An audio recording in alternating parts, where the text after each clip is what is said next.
being said, we laud the Los Angeles Lakers, but we got to give some props and kudos to Bryan's Miami Heat. And, look, man, when I look at the Heat and I look at what they did, we can talk about their run. But we got to talk about one thing, and we've brought this up in the podcast before, so I don't want to belabor this. But I do want to say, we saw some great performances from Jimmy Butler, Bryan's boy. And Jimmy Butler, and I like to know this from a lot of people. I really want to know where people see Jimmy Butler. Where you see him, because 2 seasons ago, let's just go to 2 seasons ago, people. Yeah. People were talking about, I don't know, Jimmy Butler's a problem. He's a cancer. Can't get along with anybody. The Bulls didn't want him to be the face of the franchise. Then he goes to Minnesota, and it was deemed that he couldn't get along with the young guys, but now we know through further reporting the young guys wasn't putting in the work that Jimmy Butler respected. And I have no problem with Jimmy Butler not respecting that. Jimmy Butler then goes to Philadelphia, and Brett Brown had problems coaching him. And I think it's fair to then question, and we might get into this in a future podcast, why the 76ers chose Brett Brown, who's no longer coaching the team, over Jimmy Butler. I don't ever feel like that's the way you want to go with it. Like, I think that's fair to question that, right? You can't just go with it that way. Bryan always talks about fit and being in the right culture. Culture is an overused word. We know that. We've heard this in sports.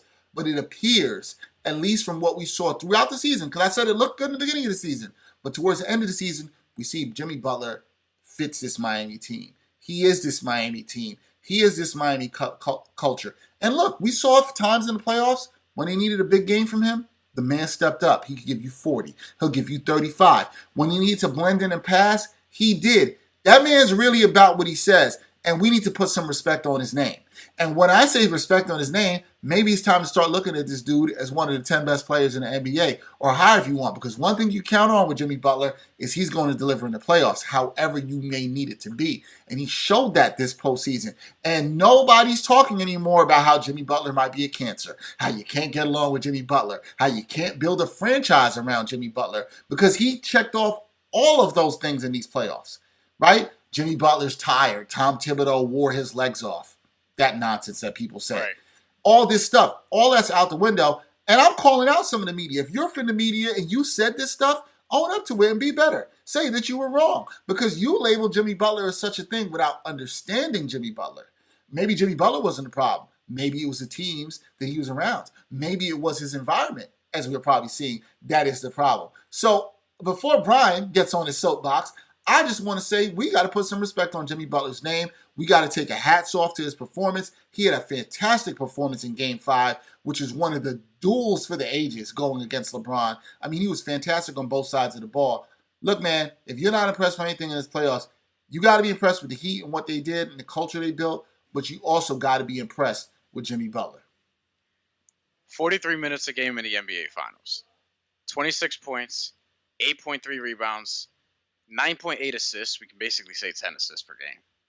2.2 steals, 0.8 blocks, only 3 turnovers a game given the amount of times he had the ball in 43 minutes per game. That's damn impressive. 55% from the field and almost 83% on free throws, 9 attempts per game. And the memorable photo of him leaning over the table late in Game 5 while he was having that all-time great duel, as you said. I hate the way we evaluate players, generally speaking, because we look at talent more so than anything else. Mm-hmm. And I think we make that mistake in just evaluations, period. Like Jay Electronica, we give him a pass because he's such a great artist, even though he's put out like 2 albums despite being an artist for like 15 years or whatever the case may be. You know, I'm hyperbole there, but at the same time, it's like that sort of is what it is. Like, we just give a pass to certain dudes because they're talented. And a lot of guys in this league are talented. It's the fucking NBA. But Jimmy Butler has proven that he is a winner. And he is very talented, but also he's going to be but so talented compared to some other guys because he was 30th overall pick in his draft and came out of junior college.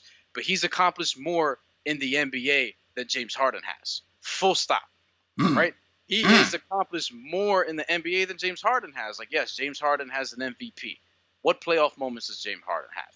The playoff moments that we remember is him falling short. The The playoff moments that we remember is him and the Houston Rockets, missing every three imaginable in the second half of a game, blowing a lead against, I don't remember if it was Oklahoma City or Golden State or whatever. It doesn't matter, honestly. Golden State. Because he's lost to both. And then we also remember him being really young and not coming through in the finals and being terrible in that series when OKC needed him against Miami. With Jimmy Butler, he's proven, especially in these last 2 years, because he had some playoff run-ins before, but that was earlier in his career. And he's obviously, he's developed. Like, Minnesota was good before when he was there. He got hurt, and that almost tanked their season. And he supposedly was the third guy there because Andrew Wiggins was his first overall pick, and Karl Anthony Towns was his first overall pick, and Karl Anthony Towns averages 25 and 12 and shoots 50% from the field and 40% from three, but it doesn't result into anything. We have to stop judging players based off of numbers. And numbers is the easiest thing because a lot of people who are fucking analysts look at box scores and be like, this person's better than this person because this person had 26 points and 11 assists. And it's like, did you watch the game? Nope. How much of that was in the fourth quarter? How much of that happened with 6 minutes left to go? And the 6 minutes left to go, Jimmy Butler will get a big deflection. He'll get a big steal that'll lead into a hockey assist. And you won't really see a lot of that on the stat sheet. Right. You see the steal, but you won't see like certain little things. You have to watch these games. And with players like Jimmy Butler, we tend to discredit them just because they're not flashy. If you look up a Jimmy Butler mixtape, it's going to be a lot of deflections. It's going to be ball stops on defense. He'll probably have a couple up and unders, maybe a few clutch shots to win games. You would gladly edit that mixtape. Gladly. But that's what it's gonna be. It's not gonna be like when James Harden does a step back in your eye hole and then gets a 4-point play in the second quarter of a game that doesn't fucking matter. You know what I mean? Like, Jimmy Butler makes plays when it matters. Like, we need to stop looking at this as like, yo, this person averaged 20, 5 and 4, but this person averaged 28, 8 and 7. And it's like, no, this is not how we evaluate players, because if I'm going by numbers, Russell Westbrook's supposedly better than Jimmy Butler. Who the fuck would you rather have right now? Like, I'm taking Jimmy Butler. There are only maybe like 3 dudes in the NBA I'm taking over Jimmy Butler right now in terms of who's going to win me a game. We're going to get to that in another episode because I actually have a ranking system ready for that. Jimmy Butler, he does. Yeah, and Jimmy Butler is already, like, you're talking about the Miami Heat as an organization. Like, they don't tank because of shit like this. Like, I found it laughable because Pat Riley didn't win Executive of the Year, and apparently they voted for that in March. So it's like, I don't even know why you have that award anyway if you're voting for it in March. We can't be giving dudes Executive of the Year. I think Lawrence Frank got it, right? We can't be giving dudes Executive of the Year if you just sign 2 dudes who we, assume are just going to work. Like, Net fans were complaining, how come Sean Marks got only 1 third-place vote? Because one of the motherfuckers hasn't played, and the other one got hurt and didn't finish his 3rd season in like 5 years. I do think there's something to having that vote to see how those transactions turns out. Because what you're doing then by Executive of the Year is like who won the offseason. Winning the offseason should then also translate. Like, those transactions have to work out. The trades, the signings you make have to work out. And your point being that the Jimmy Butler sign and trade, let's also be clear, absolutely worked out for the Miami Heat. Well, that's the thing. And they're set up to have a really good future. They did it without really giving up anything of significance. They did it without cap space. Yeah. Like, we were like, yo, how are they gonna make this work?